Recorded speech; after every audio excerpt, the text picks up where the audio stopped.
All right, now to an NBC 10 I-Team exclusive. The family of an overdose victim is waiting for justice. Now, this started with a drug you may have never heard of. But that drug is linked to more than a dozen deaths in Rhode Island just this year. The I-Team's Katie Davis spent months tracking the problem.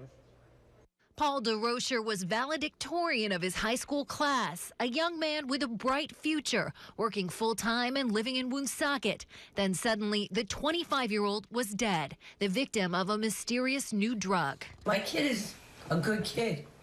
He's not a kid on the streets. He worked. This drug killed him. Debbie Parento got the call on Super Bowl Sunday. Woonsocket police found her son's body inside his apartment and told her he died almost instantly. He's never going to have children. He's never going to have a wife. He's never going to have nothing that everybody else has. And I just want something done. I don't think this is right. It was heroin is what they told us originally. Paul's stepfather and mother would later learn it wasn't heroin, but a new, never-before-seen designer drug implicated in 14 deaths in Rhode Island this year. It's called acetylfentanyl, a man-made version of a powerful opiate found in hospitals. Experts say it's created in underground labs by someone with chemistry knowledge. In June, 2 Woonsocket men were charged with selling the designer drug, but were not charged in connection with the deaths. Victor Burgos was sentenced in November to 3 years in federal prison after he admitted to possessing and distributing acetylfentanyl. Charges against co-defendant Joshua Rojas were later dropped. There's no way they could not know what they were selling. There's no way. Burgos told investigators he thought he was selling heroin. Court documents show he knew about the acetylfentanyl deaths back in June. In this affidavit, a DEA officer says Burgos threatened an informant, saying, quote, "I have nothing to lose, and I'm going to spend the rest of my life in jail because of all those overdose deaths."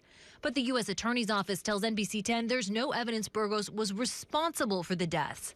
DeRocher's family says they won't be satisfied until someone is prosecuted in their son's case and the 13 others. And 14 people are dead. 14 people are dead.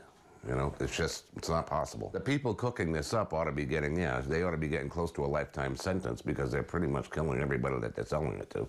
While Burgos' case may be over, the I-Team learned acetylfentanyl is still being sold on New England streets. In October, the health department warned the designer drug is popping up in pill form, tablets that look like oxycodone but are far more potent.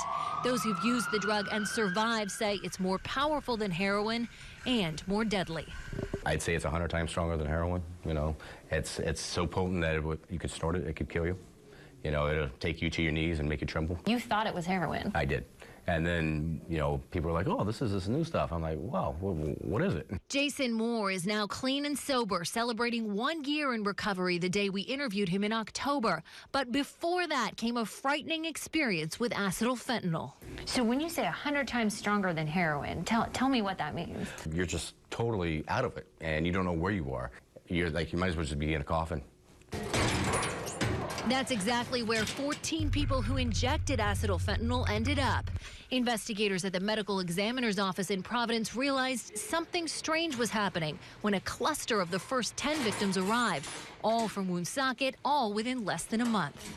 More than 200 people died from drug overdoses in Rhode Island last year alone. That means investigators here see at least 4 bodies a week from people whose deaths could have been prevented, many of them young people. I don't want my son to die in vain. I don't. That's one reason Paul DeRocher's family hopes to find the 13 other families who also lost loved ones to acetylfentanyl. I just want to see the other families come forward and put some pressure on the government to go and, look into this more. The U.S. Attorney's Office tells me the investigation into the 14 deaths is still an open matter with several federal agencies involved. But a spokesman said he couldn't comment on whether more arrests could be coming in the future. We'll continue to follow the story for you in the weeks to come. Katie Davis, NBC 10 News.